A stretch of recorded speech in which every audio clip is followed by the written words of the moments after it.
talking about, John? I wonder if this is lead paint. What, the wall? The paint. The paint? Yeah. Am I going crazy? I don't know. Ooh, you know what? What? We need to call the lead paint inspector. Yeah, they'll know a lot better than us. All right, I got them on speed dial. Make the call.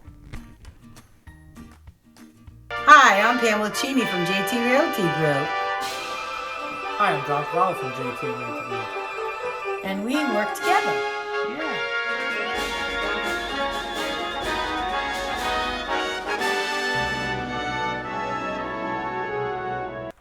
Hi, Pamela Cheney here from JT Realty Group. And this is John Cavalli here from JT Realty Group.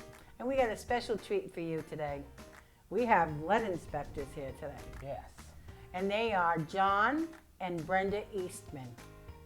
Hi, my name is John Eastman. I'm with Environmental Lead Detection.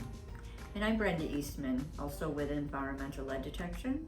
We're located out of Swansea, Massachusetts. Our telephone number is 774-526-8223. So John, how did you get into this? We started in this business 35 years ago. We had bought an old house in Taunton and remodeled it, and unfortunately we ended up poisoning one of our children. She had a severe case of lead poisoning, spent a week in Children's Hospital, extremely high level. We were quite anxious about it for years afterwards, that she might have some developmental problems. But fortunately, Massachusetts, they have a very aggressive lead law, and we were ordered to have our house. We had our house inspected, and we were under court order to have it abated. And we couldn't find anybody to do the work, so we decided to start originally a lead abatement company. But after a few years, I figured out that inspections are a lot easier with the abatement. So we've been doing lead inspections ever since then. And the good news is that our daughter, she did not suffer any developmental problems.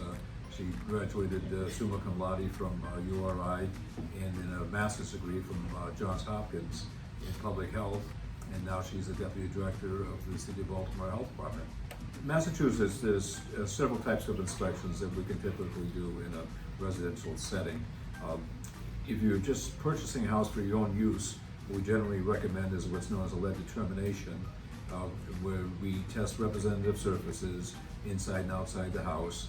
And the idea is to test enough surfaces to give a good characterization of what the distribution of lead is in the house, and then we characterize the level of risk. And it's strictly for educational purposes. If you have young children, you might be concerned about whether or not there's a hazard in your house.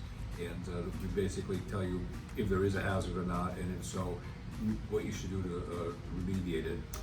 But if it's a rental situation, we would strongly encourage you to have a comprehensive inspection done, for the reason being that with a determination, we cannot issue a letter of compliance.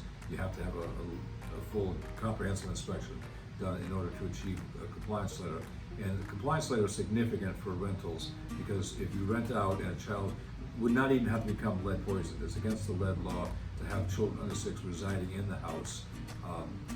And so you really are putting yourself in a great deal of legal liability by not having a compliance letter. So we strongly recommend having a full comprehensive in a situation where there's a rental. And Brenda could describe what the process is that we go through when we do the inspections. Oh, the comprehensive? Well, for Either one. okay, for either one. We use an instrument called an XRF. It's an X-ray fluorescence analyzer. We place it against the painted surface and pull the little trigger, and it gives us a reading. Anything over 1.0 milligrams per centimeter squared is considered to be positive for lead-based paint. Depending on what type of surfaces it is on will depend on whether it's a violation or not. The state has changed the regulations recently to call only certain components lead violations. Those components would be original wooden windows that test positive for lead-based paint, window sills would be considered a violation, accessible multiple violation. Door edges and door jambs would be considered a friction violation. Stair treads, also a friction violation, and railing caps would be an accessible multiple violation. All your other lead paint just needs to be in an intact condition. There are a lot of regulations, however, regarding who does the work, so be careful. You have to follow the rules or you will not end up with a compliance letter. You must use someone licensed to do lead paint abatement or get trained yourself. That would be an 8-hour moderate risk class given by people, CLIP approved people. That CLIP would be the Childhood Lead Poisoning Prevention Program. You'd have to be approved by CLIP to give you that 8-hour class.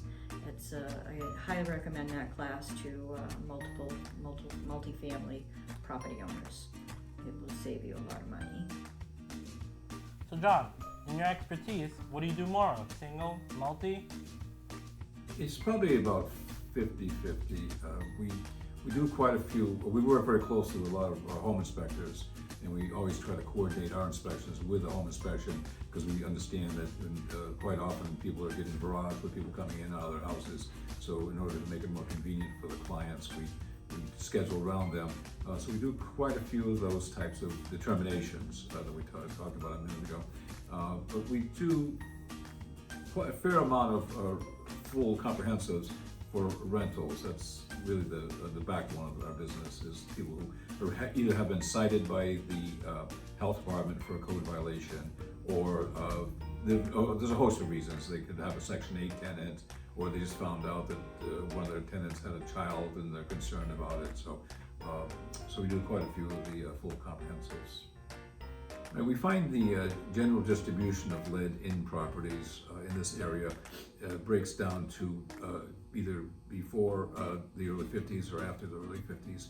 At the end of World War II, in the late 40s, the paint companies voluntarily stopped using lead for interior paints because they knew that it was hazardous. But it wasn't until the mid-70s that it was actually banned for all paints. So a lot of housing was built after World War II in the 50s and 60s. So typically what we find are no lead violations inside the house, but a lot of times the siding and the original exterior trim work and the backs of the window sashes and the window wells, those areas typically still have lead paint. But fortunately, a lot of the houses have had vinyl siding put on, which takes care of the exterior portions pretty much, and a lot of the windows have been replaced with vinyl windows. So if you have a house that's built from the early 50s on, you may not have much for lead violations to begin with.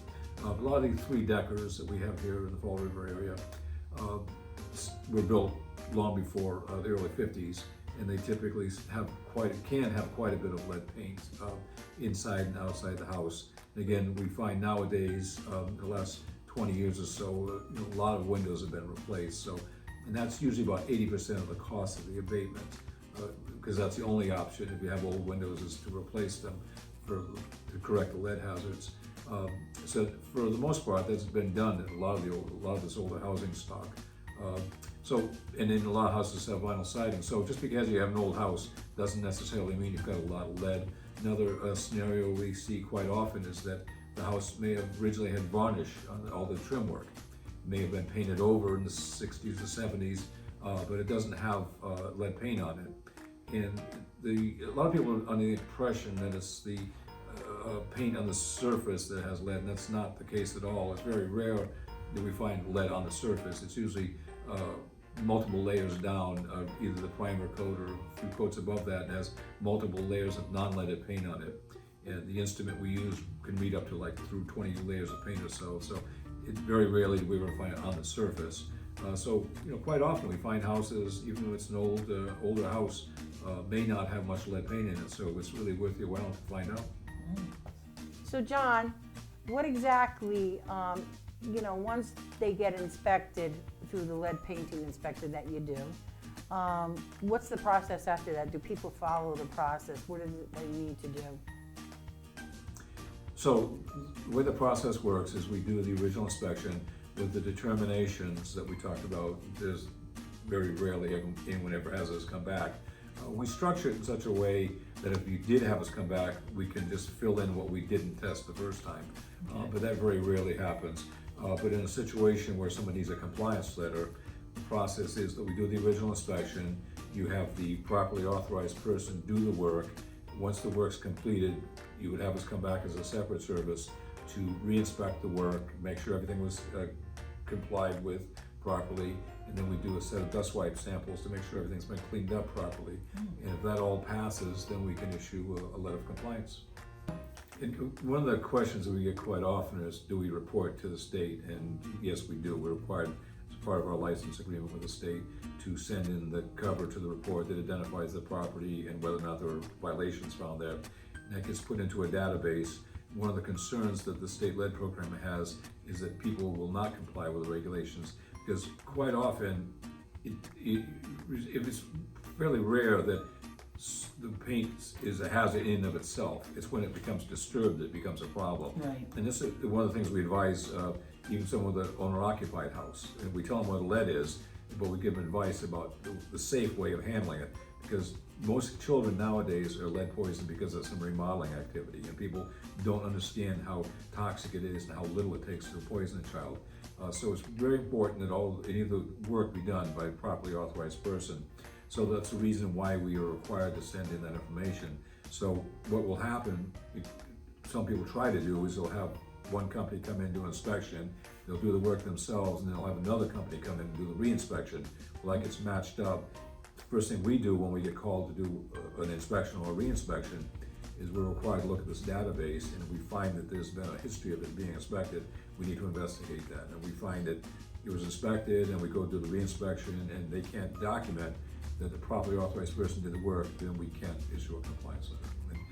And one of the other things too that would be helpful for your clients to realize is that it's a $1,500 tax credit on your state taxes per unit that's available, which it can be fairly expensive to do the abatement, obviously depending on the extent of the lead hazards in the house, but the $1,500 helps, but you can only and that's per unit.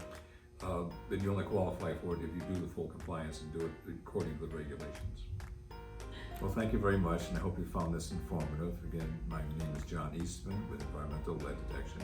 And I'm Brenda Eastman, Environmental Lead Detection.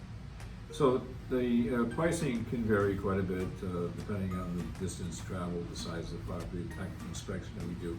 So the best thing would be to either give us a call at 774-526-8223, or you can visit our website at leadsafeeld.com. All right, Pam. I think it's time to say thank you to John and Brenda. Yes, it was taking their very, time. it was very informative. I hope that it was very informative to you too, because lead paint is definitely a serious thing. Yes. So, listen, don't forget to like, And subscribe. and don't forget also for more real estate facts next week. See you later. Bye.